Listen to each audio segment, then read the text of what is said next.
নিয়ামতপুরে wheel chair, সুবর্ণ নাগরিক পরিচয়, ঝড়ে ক্ষতিগ্রস্তদের মাঝে ঢেউটিন সহ নগদ অর্থ ও খাসপুকুরের সাইনবোর্ড বিতরণ।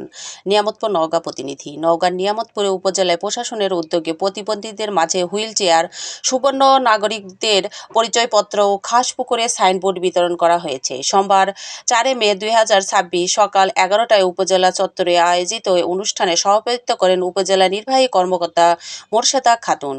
অনুষ্ঠানে প্রধান অতিথি হিসেবে উপস্থিত ছিলেন নওগাঁ 1 আসনের সংসদ সদস্য মোস্তাফিজুর রহমান। তিনি বলেন, সমাজের অবহেলিত মানুষের পাশে দাঁড়াতে সরকার বিভিন্ন মানবিক কর্মসূচি বাস্তবায়ন করছে এবং কার্যক্রম অব্যাহত থাকবে। এ সময় সহকারী কমিশনার ভূমি রেজাউল করিম, উপজেলা কৃষি কর্মকর্তা রফিকুল ইসলাম, সমাজসেবা কর্মকর্তা সাদিকুর রহমান ও নিয়ামতপুর থানার ওসি মাহবুবুর রহমান সহ বিভিন্ন দপ্তরের কর্মকর্তা উপস্থিত ছিলেন। অনুষ্ঠানে 60টি হুইল চেয়ার, 40 প্যাকেট শুকনো খাবার ও 15 জন সুবর্ণ নাগরিকের পরিচয়পত্র বিতরণ করা হয়। এছাড়াও খাসপুকুরে ব্যবস্থাপনার জন্য 80টি সাইনবোর্ড দেওয়া হয়। এছাড়াও ঝড়ে ক্ষতিগ্রস্ত 25 জনকে ঢেউটিন ও জনপ্রতি 3000 টাকা করে আর্থিক সহায়তা প্রদান করা হয়। এবং আমার যে সুবর্ণ বয়স্ক, আমাদের যে সুবর্ণ প্রতিবন্ধী আমার এই মা এবং ভাই বোনেরা, প্রত্যেককে আমি সালাম জানাচ্ছি। আসসালামু আলাইকুম। আমি প্রথমেই আমরা খুবই আপনাদের জন্য অন্তরস্থল থেকে শ্রদ্ধা জ্ঞাপন করি যে এতটা কষ্ট মা বাবার জন্য, একটা প্রতিবন্ধী সন্তান নিয়ে মা বাবার যে কান্না, সারা জীবনই মা বাবাকে কাঁদতে হয়, চোখের পানি ফেলতে হয়। কারণ মা বাবা চিন্তা করে জীবিত থাকতে যে আমার যদি মারা যায় তাহলে আমার এই সন্তানগুলো কে দেখবে, এটা মা বাবার সবসময় চিন্তা থাকে।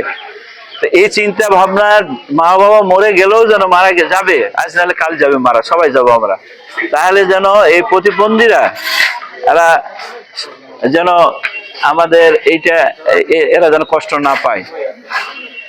এইটার কারণে আমাদের বর্তমান যে মাননীয় প্রধানমন্ত্রী জনাব তারেক রহমান, আপনারা তো শহীদ জিয়ার নাম শুনেছেন, শোনেন, রাষ্ট্রপ্রধান ছিল।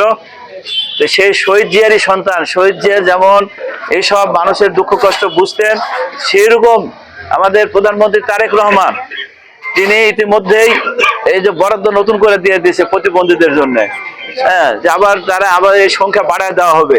এটা নির্বাচনের সময় কিন্তু আমরা বলেছিলাম অনেক কথা, সেই কথাগুলোর মধ্যে বাস্তবায়ন কথা নয়, বাস্তবায়ন হচ্ছে। ঠিক আছে, বাস্তবায়ন হচ্ছে তো। ফ্যামিলি কার্ড, কৃষক কার্ড, প্রতিবন্ধীদের সংখ্যা বাড়ানো হবে, যে শুরু হয়ে গেছে, বরাদ্দ চলে আসছে। আর বাকি যেগুলো প্রতিবন্ধী আছে তারা পাবে, কোনো প্রতিবন্ধী বাদ থাকবে না, সকল প্রতিবন্ধী এই ভাতার আওতায় আসবে। আর এই প্রতিবন্ধীরা কিন্তু আমাদের সমাজের, আমরা বোঝা মনে করবো না, এটা আমাদের সমাজের জন্য আশীর্বাদ। আমরা